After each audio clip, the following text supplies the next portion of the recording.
Yes.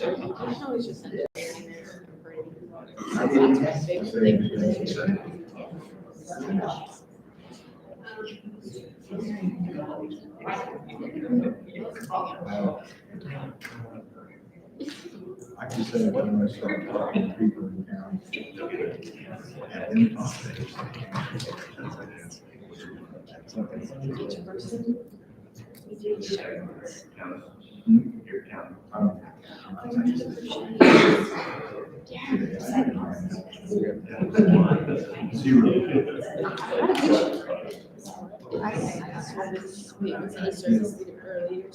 Driving out here. I took a picture of them too.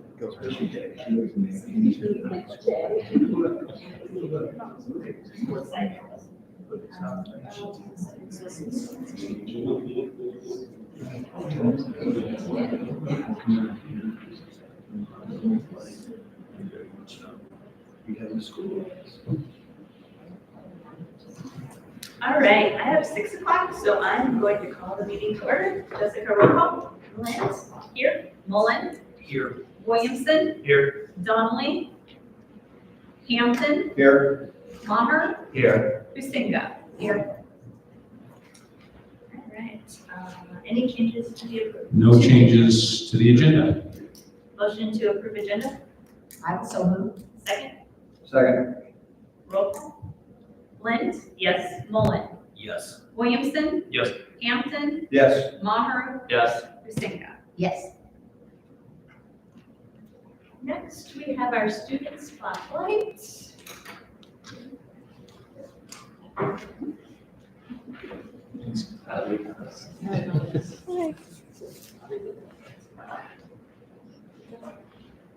You can, yeah, grab it and then just flip the switch on the bottom there. All should come on. I'll start. So my name is Allie Romer. I'm the middle school counselor. And so we were just going to kind of talk about what our student council has done so far this school year. I have one of my student council members here with me. You want to introduce yourself? No? Her name's Maddie. So she's a little nervous. It's okay. But we've done a couple of different things so far this school year. We created posters for suicide prevention. We posted them kind of all around the school, and each of the students worked either in a group or individually, and they each made one. And so I posted them kind of on each of the levels and stuff like that. They had a lot of information on them, like the suicide hotline, and just kind of information about like what is suicide prevention, reach out, things like that. We just put on our Halloween dance last Friday, which was pretty exciting. They had a lot of fun. The kids really seemed to like it. The student council worked really hard to make different fun treats. So they made Oreo balls, and then they also made cookies that were like Halloween cookies, but also brownies. So they had a Halloween cookie, Halloween Oreo, and then a brownie on top. They made popcorn bags. We made eyeball punch. So we made very specific ice cubes that had like blueberries in them with red food dye. Everything seemed to be pretty fun and hit. We've got a couple of different things that we're working on. Do you want to come up here? This is another one of my student council members. This is Kara. We've got a couple of different things we're talking about. We talked about maybe helping out with the shelter in town, doing, we're ready to start planning our next dance. So we've been talking about that. We've talked about maybe doing like a fair or a carnival at the end of the year. So we've got lots of really good ideas. Is there anything either of you want to share? Could share maybe like something you're looking forward to. What's something you wanted to this year? You have lots of good ideas. What's something like you've been done so far? What would your favorite thing you've done so far? You're a big fan of making the different trees. Yeah. She really liked making the different treats that we kind of have to do for the Halloween because she really wants to do a baking, like a bake sale. They talked a lot about doing like a different holiday ones, like the Christmas one, you know how like there's Christmas pretzels. She wants to do some Christmas pretzels or different, another probably version of the brownies, I really like the pretzels. So, yeah, we've got lots of good ideas and lots of fun things. How many people are in your student council? We have 14. And how often do you meet? Sorry, actually more than 14. So we have 12 student council members, and then I have a couple of advisors from eighth graders who were not given the chance to be student council members when I first came. So this is my first year. I was just listed a couple of names of kids who were interested by teacher recommendation last year. I had students then were voted on by our staff members who knew them pretty well and were able to kind of give me some guidance on who would be great kids. Next year, kind of what I'm planning on doing is having them do like an interview. So they're gonna have some teacher recommendations, and I'm gonna have them write like a small resume, and then they're gonna do an interview with me to kind of figure out if they would like to be on student council. They're gonna talk about like what they're going to do. And then what was your other question? How often do you meet? We meet once a week, every Wednesday, for about 20 minutes. Well, you mentioned a bake sale. Are you raising money for a certain activity? Do you get involved in prom? We just typically raise money to do like other activities. We talked a lot about like doing fun things like randomly in the year for the kids to kind of help get like some upkeep and like make sure that they're not, feeling down during testing time and things like that. So having the money to do that, like we got some money from the dance that we raised from selling some of the stuff, and so we'll use those to kind of profitably or to supply for those different things over here. Awesome. Is it all grade levels, 6, 7, 8? Just 7th and 8th. 7th and 8th, okay. Just 7th and 8th for now, but I can see us maybe including like a few 6th graders in the next years. Well, thank you for coming. Thanks, Hopefully it guys. wasn't too scary. And we appreciate you being involved in school. Yes.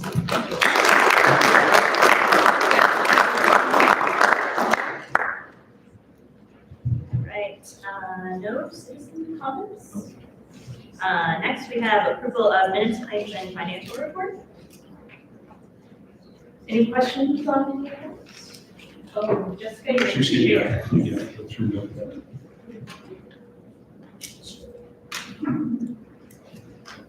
So this month we have, This, you want October, Jessica?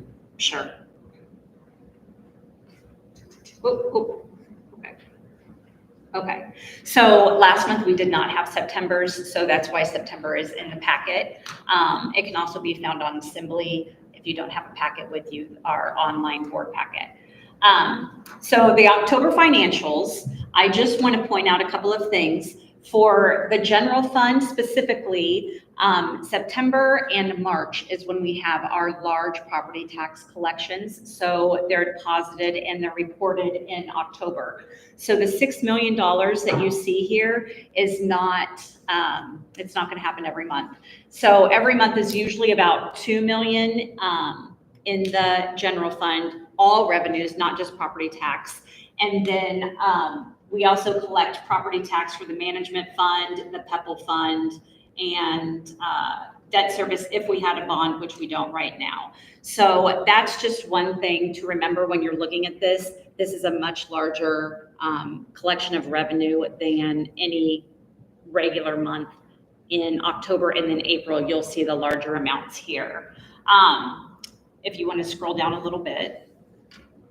This right here is what I go off of. So it's telling me the percent of budgets that I like to see used in revenue and in expenditures. So in October, 33% of the budget is kind of the goal where we want to be. So coming back over here, this is the expenditures, 2133. We're in that range. Debt service, you can take it out because we're not paying on any bonds or anything. But you can see very healthy indicators here, because 33% is, we don't want to be over that. So scroll back up a minute and you can see the revenues. And this is just reflective of the annual budget that you guys approved last spring. So, and here we are right here. So we're really good here too. So I will have this every month so you can kind of see where we are. I know we went over this at the financial meeting last week, but do you guys have any questions? I always appreciate this This one? particular Oh, yep. document. Yeah. Yeah, go ahead. Yep, so this is year over year. So in October of 2023, general fund 8.2 million, and you can see the rest of the funds. And then October of 2024, we're up 9 million. So it's just kind of year over year. If you think about a retailer, they always want to beat the previous year. We're not necessarily looking to beat, but we definitely want to see, we want everything to kind of stay the same. We definitely don't want to see anything plummeting. And all of the funds here, they're all built very healthy when you have your revenue and your expenditures. So all in all, everything is very good indicators right now. Even the capital projects Mhm. here a year ago was $3.724 million. Mhm. And, we've done a lot of work. We have projects going on, Right. projects that we're paying on, paying off. And you're still at And so you're- 3.9. And we're at 3.94 million for the capital projects. Correct. And I would say not a lot, but it was a very good time last year to invest money. And I know that Mount Pleasant did really well with investing their money. And I was looking back through the financials, and some of the months, just $50,000 in interest, So, I mean, it's really good. It's really good to be able to do the transportation receiving and what? Buildings and grounds. Buildings and grounds, that project, and we still have 3.9 for things, so, yep. We have to figure out a name. We do. for that because I can't keep writing and saying RTM. transportation. Buildings, grounds, FOC. All right, if no other questions, we entertain a motion to approve the minutes, claims, and financial report. So moved. Second, Second. roll call. Glenn? Yes. Mullen? Yes. Williamson? Yes. Hampton? Yes. Maher? Yes. Husinga? Yes. All right, Mr. Babe, you're up with instructional services. Very good.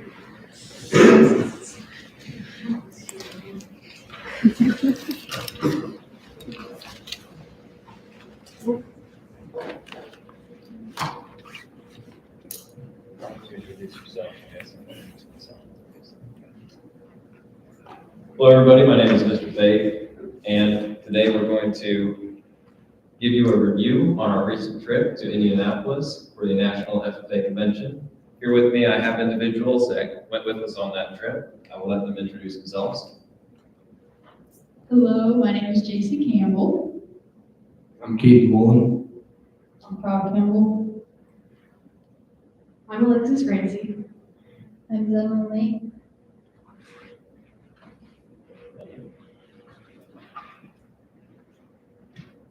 So just a slight overview. We went to Indianapolis, Indiana, and that was, we took 14 students with us, 2 chaperones. That was October 23rd to the 26th. And we attended lots of workshops and tours. If you ask any of these kids, there was not a dull moment. We were always doing something. And the trip did cost a lot of money. And thankfully, we had lots of generous donors to make this possible for us.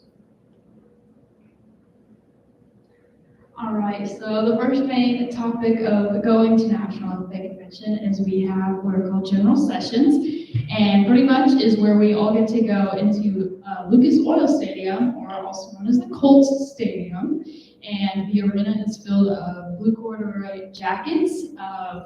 Couldn't even tell you how many people. There is a lot, and we all hang around. They have a huge stage that sits in front. And when I tell you huge, I mean huge. And then they do all sorts of things. They go through their American degrees. We have our National FFA officers, which the picture that says King in Huntington, he was a national officer from Iowa this last year, so he was pretty cool to see. And then we get to see their retiring addresses as a national officer. And then we didn't get to see this part because we came back, but then we have an induction of the new national officers. And then we have guest speakers, motivational speakers. There's a lot that happens on that stage. So actually, one of the guest speakers that we got to see as a chapter was Temple Brandon. She is an animal specialist, working with like the emotions of animals. It's quite interesting on how she can interact with them. So this is a picture of her here in this corner. And then that picture in the middle is actually of Julie Campbell. She was a senior 2 years ago, and she is our first Mount Pleasant FFA recipient of the National American degree.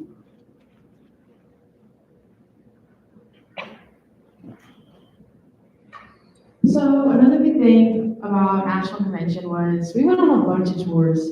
So on our way down, we stopped over to Indiana. We stopped in Illinois, and we went to Precision Planting. And basically, it was a big company that made a bunch of different parts and like pieces that go on sprayers to like make it more efficient.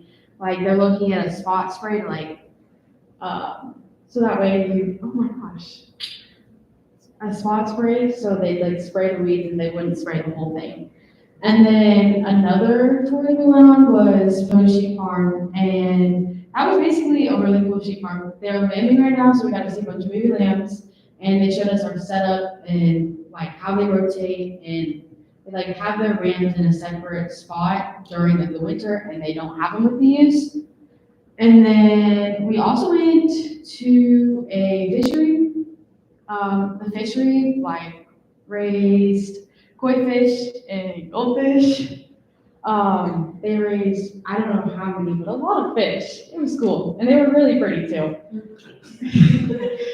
And then they also brought in like a snapping turtle and a softshell turtle, and they showed us like they don't want them in the ponds because like they eat the fish and they're kind of trying to sell the fish, so it's really not working. So they like try and remove them, but if they can, and like relocate them.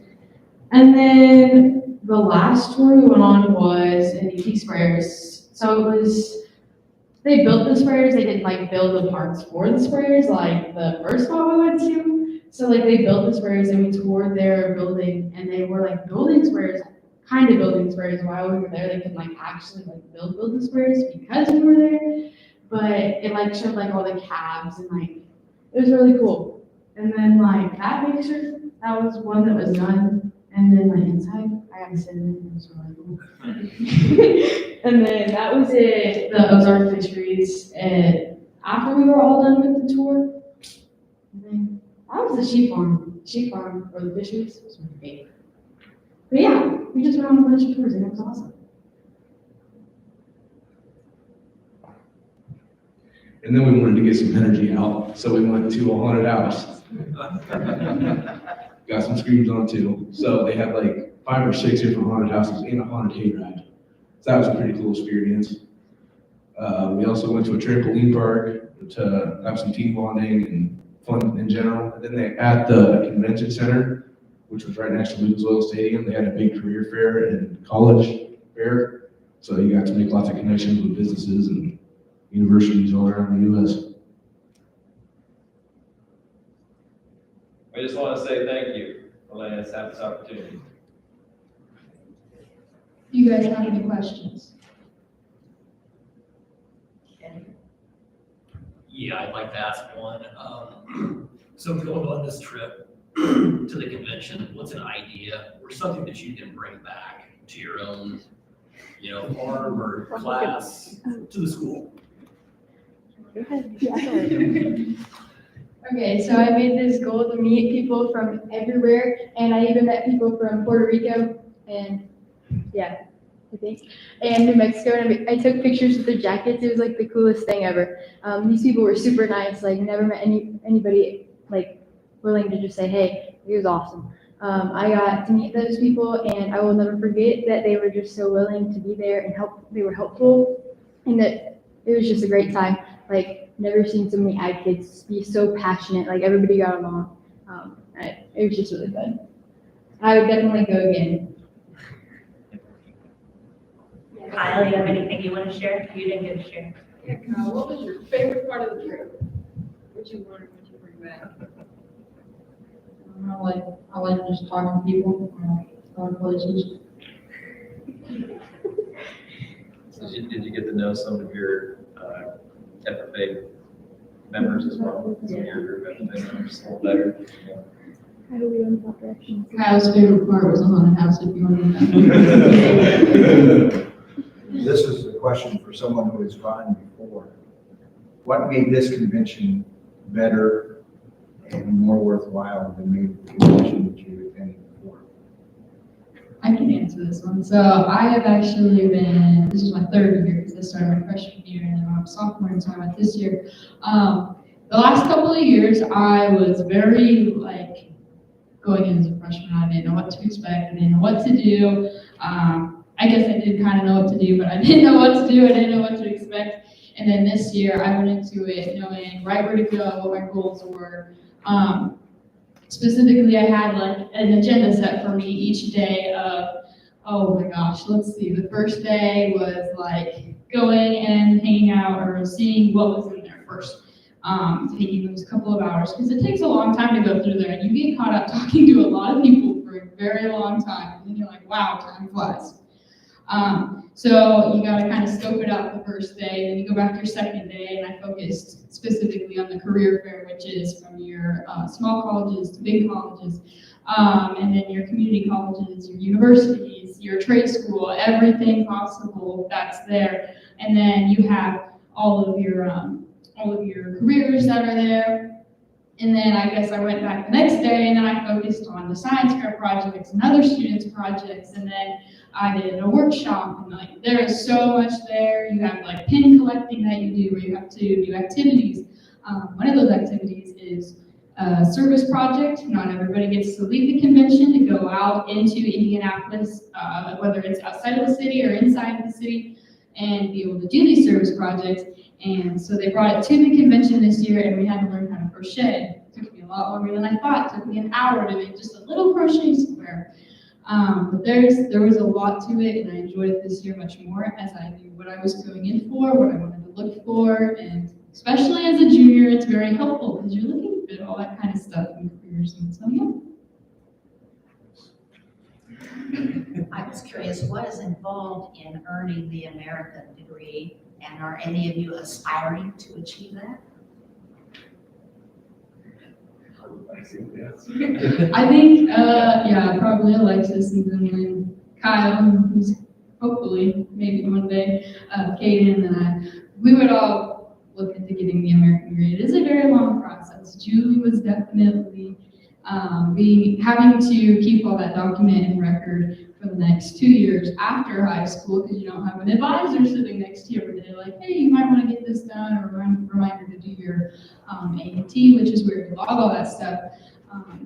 She was able to go through and she did all that. It was a very long process of deciding and I don't know all the details that go into it, but at least having your SAE project is the main step. You have to have so much money invested into your SAE project. You have to have so many hours of volunteer work outside of all of that. And I don't know what else there was, but I know it was a lot.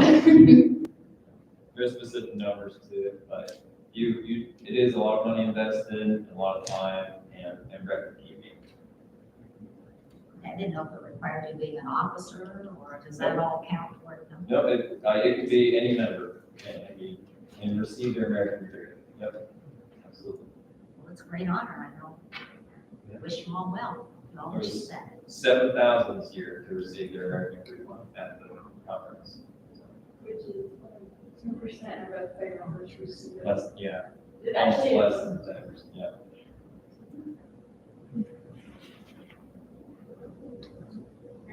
Thank you. Thank you, guys.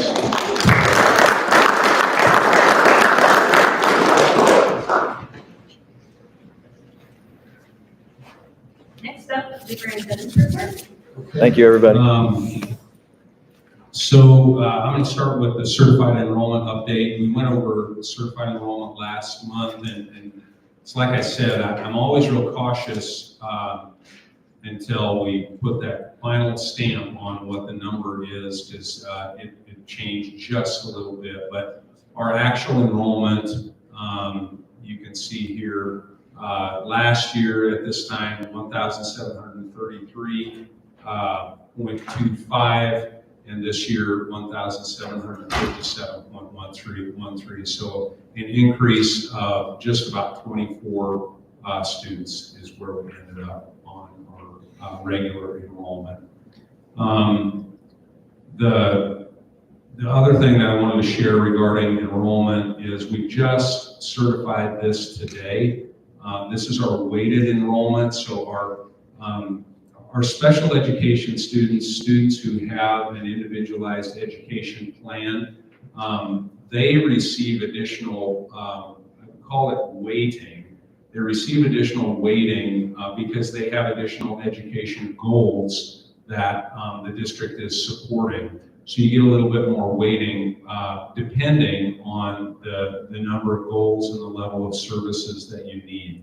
So the total, I would just go down here and share with you the additional weighting beyond the 1.0 that every student is counted for. The additional weighting this year was 236.13 in additional weighting for our special education certified enrollment.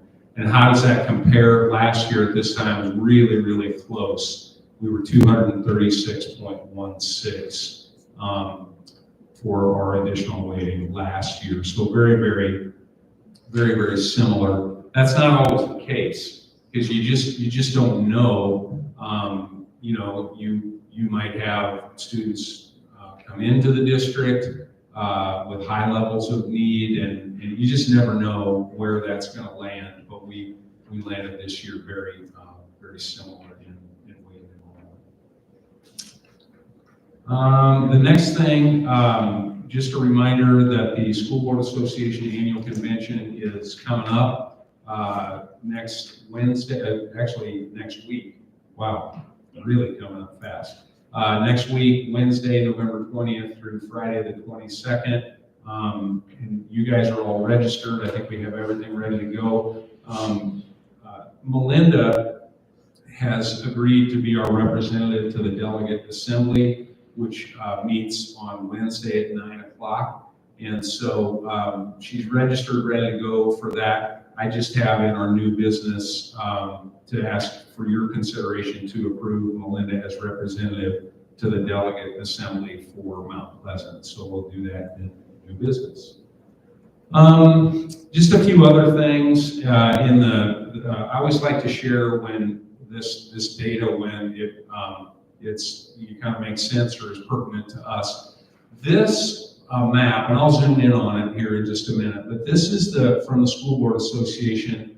Monthly they put out data on different kinds of things, and this one I thought it would be good to share. This is the fiscal year 2025. That's the year that we're in. This is the voter approved physical plant and equipment levy, and they call it the VPEPL, or the voted PEPL. So several years ago, our community voted to approve, and PEPL stands for Physical Plant and Equipment Levy. Okay, so Physical Plant and Equipment Levy. And this is the voter-approved PEPL. So you can actually, if your community supports it, you can levy for additional PEPL dollars that allow you, and those dollars can be used just as it says. They can be used on physical plant, equipment, repairs, technology, school buses, anything in that realm. So this map shows the voter-approved physical plant and equipment levy for the state of Iowa. So I'll go down here to the legend I'll go down here to the legend on this, and you can see that the gray is no voter-approved PEPL, and there's 47 districts out of 326. I think that's the total. But anyway, there's only 47 districts that don't have a voter-approved PEPL. most all do. The light blue is levy for property tax only. And so 181 districts, they levy property tax only for that additional PEPAL dollars. And then the darker blue, you can levy a combination of property tax and income surtax. So there's 97 districts that do the voter-approved PEPAL that way. So a total of 287 districts, that's almost 86% of the districts with a voter-approved PEPAL. It's $223 million statewide in the property tax portion and 14.6 million in the income surtax portion. So I'll just go down here to southeast Iowa, and you can see here's Mount Pleasant, and we have a property tax only voter approved PEPAL. It's $1.34 per thousand, and that I should have had that ready. What that brings in, our total PEPAL is about $1 million between the voter approved and the board approved PEPAL. It's about $1 million, just short of $1 million. So. But Mount Pleasant, you can see where our neighbors, most of our neighbors have a voter-approved PEPAL, whether it's just property tax or property tax and income surtax. So, generally, our physical plant and equipment levy dollars has been used on technology-related things. We pay for our one-to-one devices out of PEPAL, our MacBook laptops that our students use at the elementary, the iPads that they use. That's a big chunk of the PEPAL each year. So we kind of focused on technology. Okay. I want to give an update on the new bus garage, central receiving, buildings and grounds. I reached out to Ted Wiley with GNC Wiley and Sons for an update, and this is what he sent me. Now we do have a progress meeting scheduled for Thursday. It's the second Thursday of the month, and so we're meeting at 10 o'clock on Thursday, this Thursday, out at Wiley Construction. But if you've driven out by there, I would encourage you to, if you haven't driven out on East Monroe Street.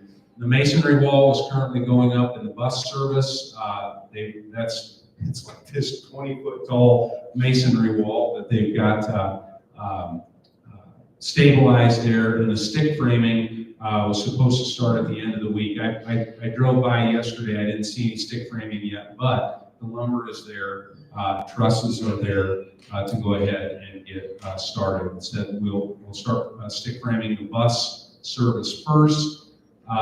They've been ready to start the framing for a few weeks, but the problem was getting concrete on time. And I know we're not the only construction project that has struggled with getting concrete on time. So it just pushes everything back, and that's been the challenge. But everything's moving forward. The underground electrical is complete. The site grading's on schedule. The Access Energy power line and the underground kinetic lines have been moved. And it's coming along real well. And we encourage you to drive out by there. When you approved the minutes, claims, and financials, I was going to mention there was a bill in there from GNC Wiley for $382,000. And we're about a third of the way through paying for that facility as well. We're about to that $1 million mark. The total cost for the project was $3,028,000. So coming along. Just a quick update on again on projects. The high school upgrade to the HVAC system out here that brought air conditioning to our gymnasium and to the CTE classrooms. That project is complete. We've signed off on that. We did the punch list. Everything was good, and that's been signed off on. And again, when you approved the bills, there was a final retainage payment of $24,000 for that project. So the total cost, the original budgeted cost, was just over $2 million for that, and that included, some contingency costs here, which we really didn't get into, which was great. The final cost for the project, $1,759,678 was the total cost for that project. So a good project, very worthwhile. We were able to do that with our ESSER funds, and that came under the heading of improving air quality. So that project is now complete. An update on East Harvest Drive and South Grand intersection. We went to Melinda and Mike and I, we were at the street committee meeting, the Mount Pleasant City's street committee meeting 2 weeks ago. They are very supportive of the safety improvements here at the intersection. The plan is to make that intersection a four-way stop, an all-way stop. The city is starting that process. They have to do minimum of two readings of an ordinance to make the changes necessary, and then they're ready to go and ready to get started on that. So pretty excited about the changes, the safety changes that are coming to that intersection. And I think, Melinda, you mentioned perhaps a change in the speed limit as well. That's what I understand. They're considering lowering it to 35 miles an hour. So that's good. That would help. Okay. A master planning update. Tomorrow is November 12th, and our master planning committee, our internal committee, meets tomorrow from 2 o'clock till 4 o'clock at the conference room at the central office. So looking forward to that. That's tomorrow. Legislative update. I'll start to give you more information on legislative kinds of things after the election here, and as we head into January, a couple months away into January for the actual legislative session. This is all information from our superintendent's meeting last week. So, just the election results themselves, they produced really no change to the House and to the Senate. So that the Senate was 34-16 with a Republican advantage, and there was one Republican who lost and one Democrat who lost. So no change in the Senate, and the House, actually the Republicans gained one seat in the House. We'll be dealing with the same supermajorities that we've been dealing with for the last few years. They mentioned the ADA task force. That was part of the bill last year, that an ADA task force would be put together. The only thing I've heard about that is that the legislative committee is scheduled to meet this week regarding the ADA task force. I don't know if they've got anything done specifically on that. Some potential session topics that we'll want to keep an eye on. They're really going to take a hard look at property taxes again this year, and of course, reduction of property taxes potentially, impacts district resources. I was just talking about the vote in Pebble. I don't know how that might affect it, but they're going to have their eye on property taxes. This is, I should say, preschool. Preschool. Just hoping that the governor will include this in her priorities. Perhaps going to all-day preschool and 1.0 funding for preschool students. They talked a little bit about the potential of operational sharing and expanding operational sharing. As you guys know, right now, the one position that we operationally share with another public entity is our school resource officer. Our our school resource officer, we share with the city of Mount Pleasant. And so we do get a little bit of additional funding for that operational sharing. Again, more talk about, expanding maybe the areas of mental health, social worker, those kinds of things. One of the things that we're keeping an eye on is SIS stands for Student Information Systems.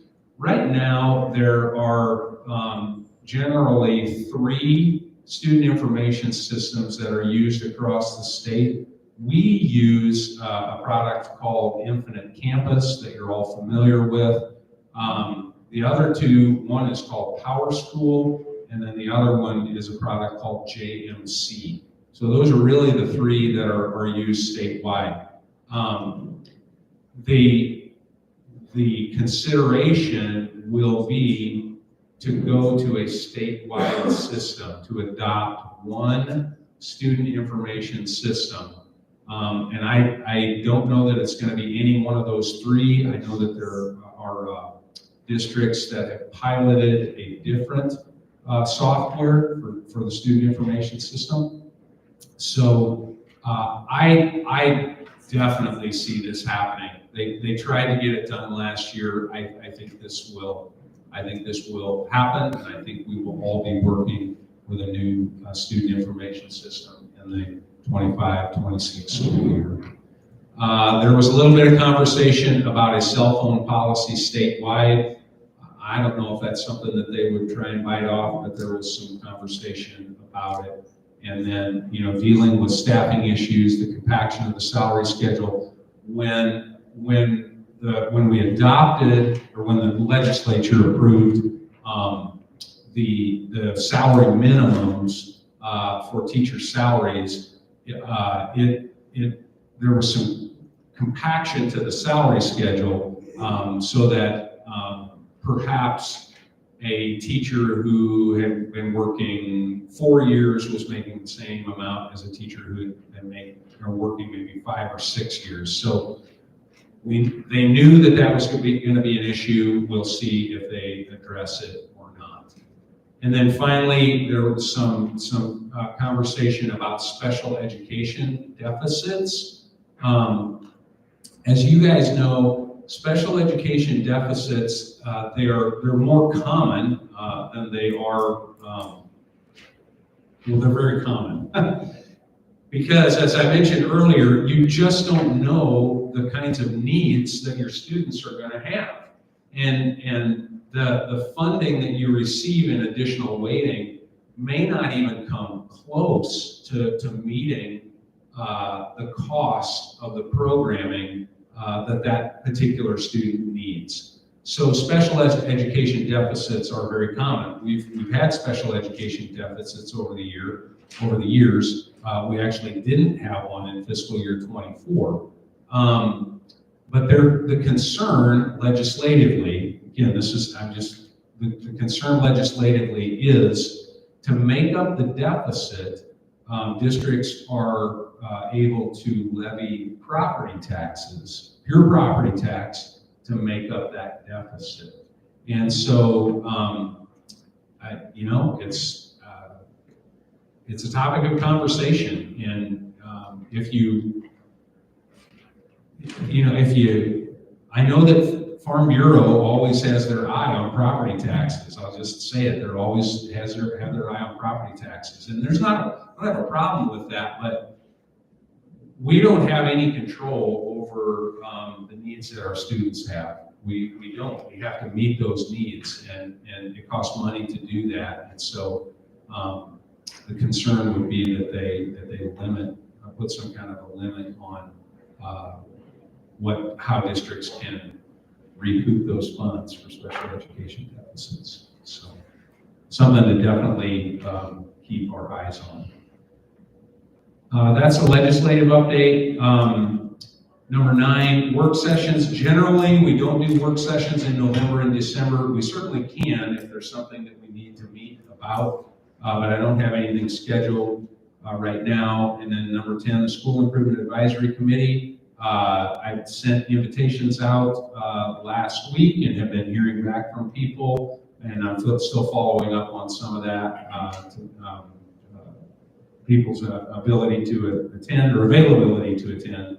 But that is Wednesday, December 4th at 6 p.m. right here in this room. So that's the superintendent's report. Anybody have any questions? Angie, I was just wondering, should we have a work session in November?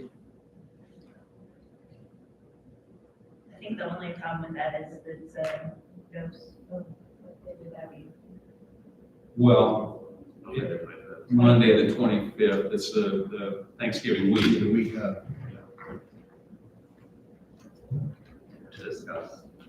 To discuss the item of moving, if we're going to do anything with office space out of the central campus.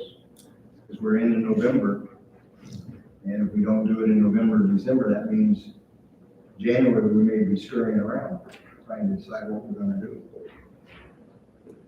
That's my thought. I think the only problem there is that, oh, wait, you have another master plan. We have a master planning meeting tomorrow. Mhm. Because we were waiting, I mean, that was part of, Was that being discussed there? Right, if we get any guidance from that committee, with how we want to move forward, with either offices or instructional space, that was one thing to wait for. Wait to see if we get guidance tomorrow, potentially. But we still, I mean, that when it's still up, you're at January then, something has to be set before. If we don't have a work session in November, then I think we ought to have one in December.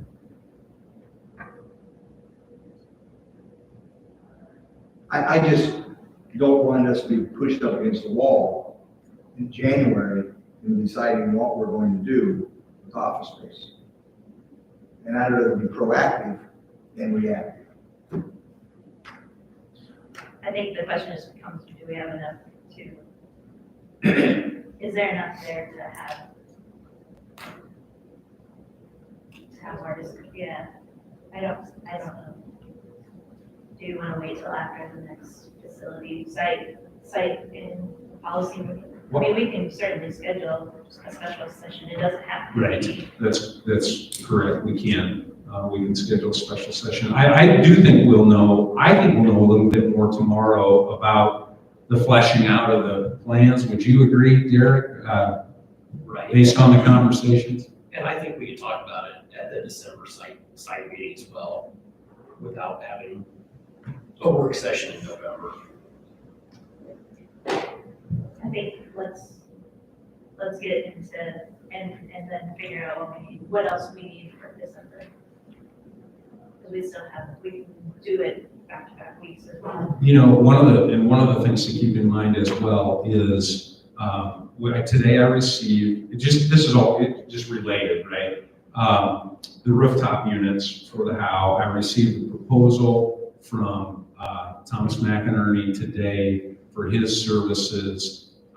And so we will need to, if we're going to keep that moving as well, we're going to have a public hearing sooner rather than later for him to get we'll need to approve that. And he'll need to get things, drawn up. What's the equipment look like? The whole project. So we'll need to schedule a public hearing for that particular project, and then the board would need to approve the project. So I'm just saying, we want to make sure we're keeping that moving forward as well. So we're gonna, there may be some time that we are gonna have to meet. So. I just know that I've been asked more often in the last month, what's the plan about office space? Because it's been a topic of discussion for a long time, and people are still wanting to know what's going to take place.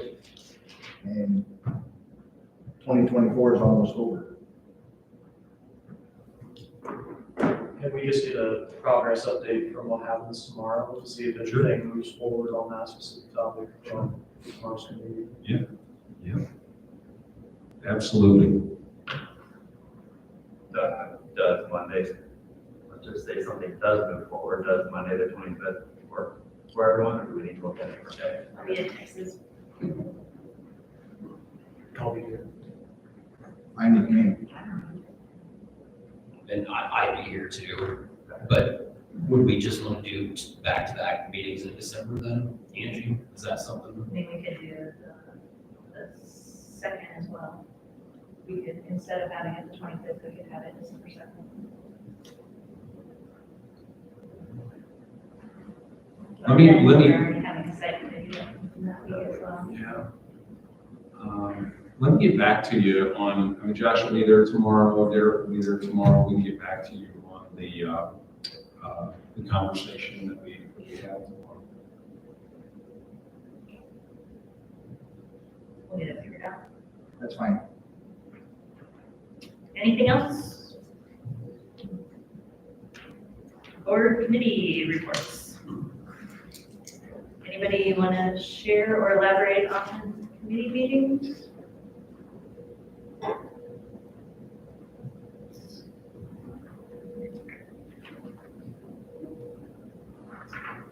right. Anybody have any other board communication? Yeah, just real quick. Having just had a parent-teacher conference, I feel like we kind of reached a milestone in this year. And having just switched everything up in elementary, going to grade alike, I just kind of want, as a board, for us to keep our ears open, maybe do more of a check-in with staff and see how it's going. You know, I've been hearing a lot. I've had several conversations with teachers, you know, expressing concerns about working out some kinks. So I think it would be good for us, the board, to make presence, either by making some school visits or, you know, reaching out and speaking to instructors, because I know they've got quite a bit to say right now, and I want to make sure that their voices are heard and acknowledge that, you know, the board asked them to do a gigantic change. We probably ought to see how it's going. So that's just my 2 cents on that. Visiting teachers as well, I would like to make some school visits. I would echo that, Aaron, and they would like to see it, but what I've heard, more board members just individually going around, seeing what's happening.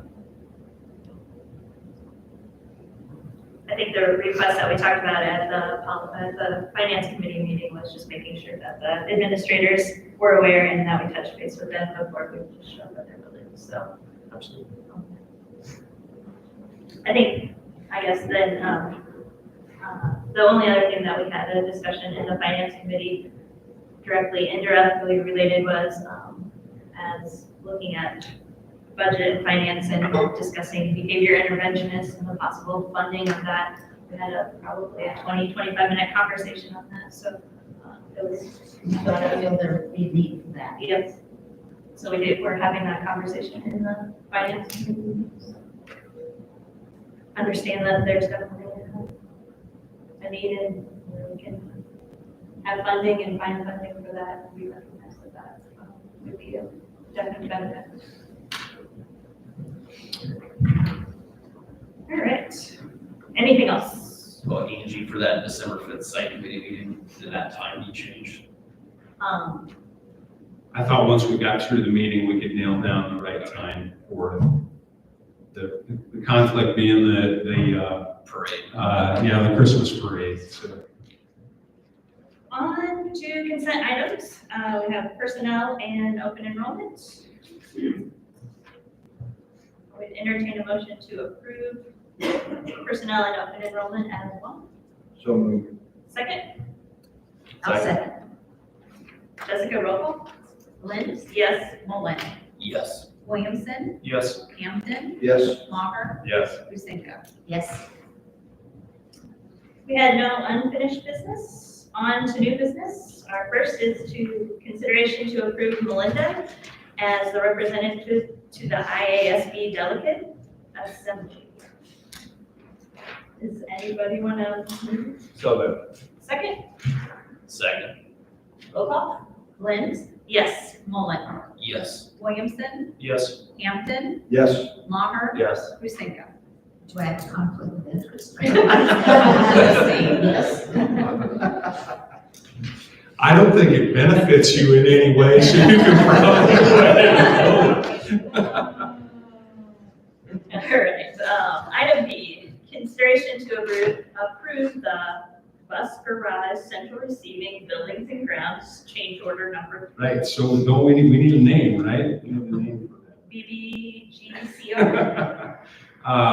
This is the third change order. I've mentioned this several times. It's actually a deduct of just about $10,000.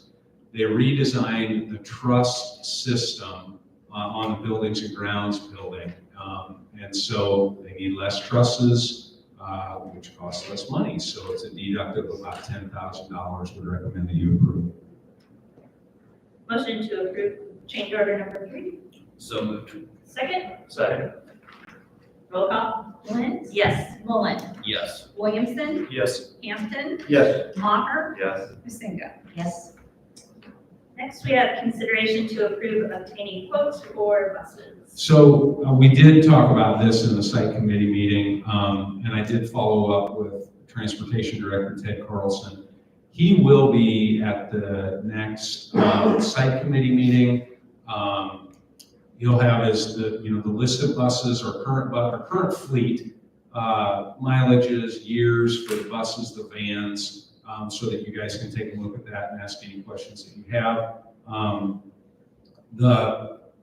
The whole idea of getting the quotes now, so you can consider them, is to potentially get an order in for the buses, because the lead time on buses is about 8 months. And so if we were to have a couple of buses for the new school year, for the 25-26 school year, we need to really order them now. So I'll have that information for you at the site committee meeting, and then perhaps we would have an agenda item to actually order based on that. It's like, we have 2 buses on order now, and we're still waiting for them to come, so. Do we have a motion to approve obtaining quotes for new buses? So moved. Second, I'll second. roll call? Lynn, Yes. Mullen, Yes. Williamson, Yes. Hampton, Yes. Maher, Yes. Husinga. Yes. Next, we have second reading of Board Policy Series 700, non-instructional and business services. No changes since the first reading in any of those policies. I'd be happy to go over them with you if you'd like, or you can go ahead and approve. Is there a motion to approve the second reading of Board Policy 70314, credit and procurement cards, Board Policy 70701, school nutrition program, and new Board Policy 70707, meal charges? So moved. Second, Second. roll call? Lynn, Yes. Mullen, Yes. Williamson, Yes. Hampton, Yes. Maher, Yes. Husinga. Yes. Next, we have the first reading of Board Policy 703.12, bids and quotes. Okay, so again, talking about projects and quotes and bidding and all of those things, there's the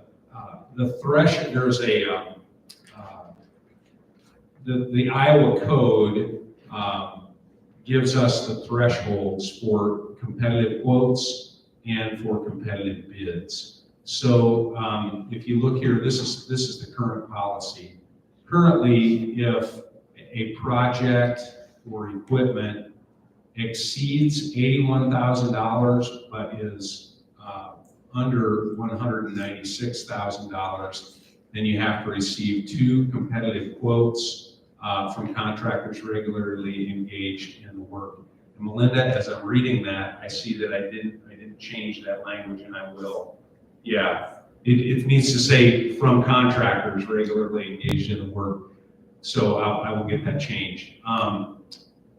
if it's over $196,000, then you have to go through the sealed bid process, which would include a public hearing, posting notice of the project, all of the elements in a competitive bid. So those changed. I'll give you the updated amounts here. The competitive quotes didn't change much, just $1,000 to $82,000. But the competitive bid threshold is now $206,000, so they bumped that up $10,000. Just, in an effort to, there's inflation, and so they bumped that up to $206,000. So if a project is over $206,000, you have to go through the sealed bid process, public hearing, all of those things. So that is the new amounts as per the Iowa code. I would recommend that you approve. What I was talking to Melinda, she pointed out at the policy meeting, where was that, Melinda? After the two, well, you have to obtain quotes from at least two Right. contractors. Thank you. You have to obtain something. Yep, that's right.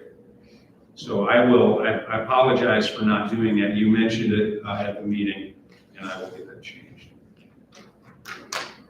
So motion to approve the first reading of board policy 70312 with the changes of the addition of quotes from in the second paragraph. So moved. Second, Second. roll call. Lent, yes. Mullen, Yes. Williamson, Yes. Hampton, Yes. Maher, Yes. Husinga. Yes.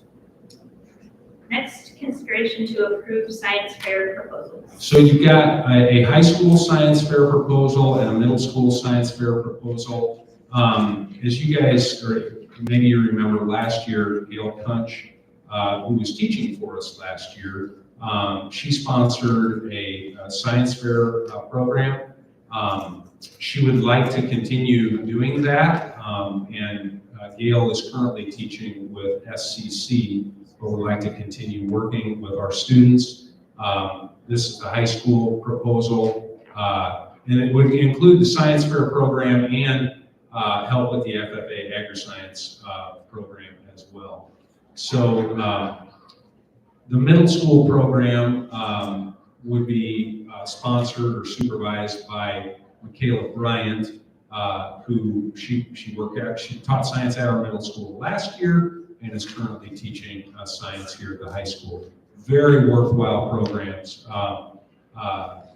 Great for our students on research-based presentation skills. Opportunities abound if you're doing the right research for scholarships, and Gail and Michaela will be great sponsors for these programs. I would recommend you approve it. Questions? Motion to approve the science fair proposal. So moved. Second. Second. Roll call. Lent, yes. Mullen, Yes. Williamson, Yes. Hampton, Yes. Maher, Yes. Husinga. Yes. Next, we have consideration to approve IJAG fundraiser. Yeah, so the IJAG are two high school level programs. The 9th and 10th grade IJAG in October did a tip night at Pizza Ranch, and now the 11th and 12th grade program would like to do a tip night at Pizza Ranch on November 25th. Would recommend that you approve. Motion to approve the IJAG fundraiser. Also moved. Second. Second. Roll call. Lent, yes. Mullen, Yes. Williamson, Yes. Hampton, Yes. Maher, Yes. Husinga. Yes.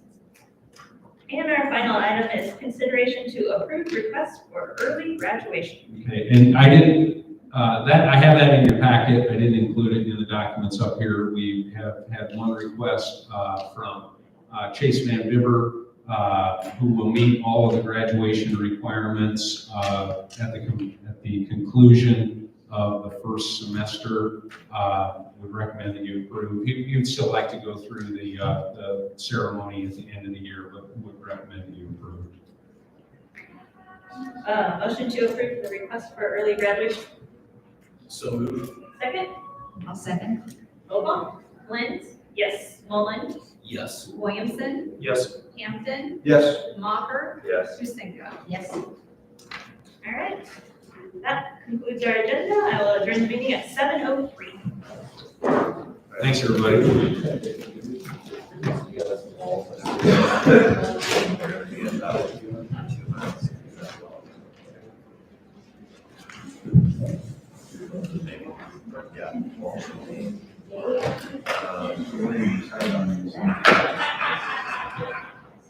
December 5. Time do you want to do the site committee meeting?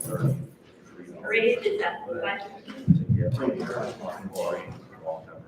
Six, give us enough time. I don't think that's going to be. That's gonna give you. Is that okay with you? I like,